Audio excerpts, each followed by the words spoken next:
Nalaso ka dyan. Ibang klase yan. Inog na nga eh. Hindi ito lason.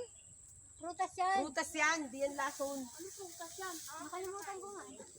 Para siyang bayabas, oh. Bek, may talong. Tika nga. Kanya nga isa. Magdada mo kayo? Sana dinala ko yung gantis ko. Uy. Kapag may day nga rin. Picturean mo na lang. Oo. Para nakakamangha. Nakakamangha. Nakaka-ignorant. wala to sa bundok. Nakakain yan. Nakakain to. Ano to? Ano tawag ba yun yung nilalakapan? Ayun. Ay, ano ba tong prutas na to?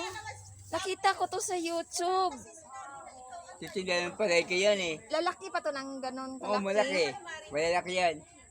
Anong itsura ng ano? Lalaki yan. Ito, buksan mo. Isa, ito. Lalaki yan. Ayun may ano. Para siyang bayabas. Ganyan ko na baliktad. Para siyang bayabas. Ayun o, daming bunga. Anong prutas ito? Hindi na siya Galing balabas oh.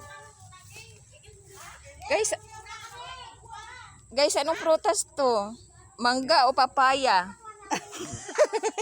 Kasi para siya kasi Ibang tinamo. klase. Para talaga siyang bayabas. Oh, dikit-dikit Oo. siya. Mm. Yan Hindi, siya. yung ano din niya, corona ba? Ayun o, parang bayabas yung ano. Pero ang dahon niya. Kaya nga iba, ano kaya yan? Ignorante talaga.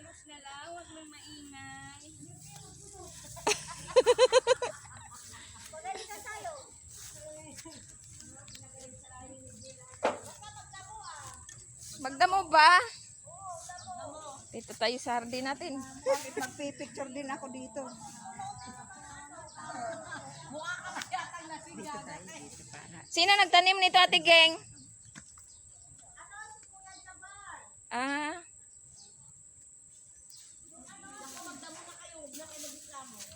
Kasi magtatalong muna ako dito. Tatalong. Te, mamayang gabi ka na magtalong. Magtatalong muna ako. Okay, maingay. May talong nga, oh. 2 piraso.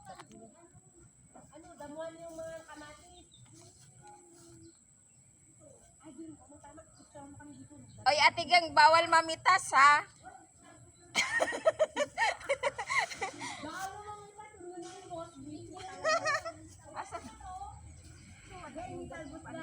Damay mo ko.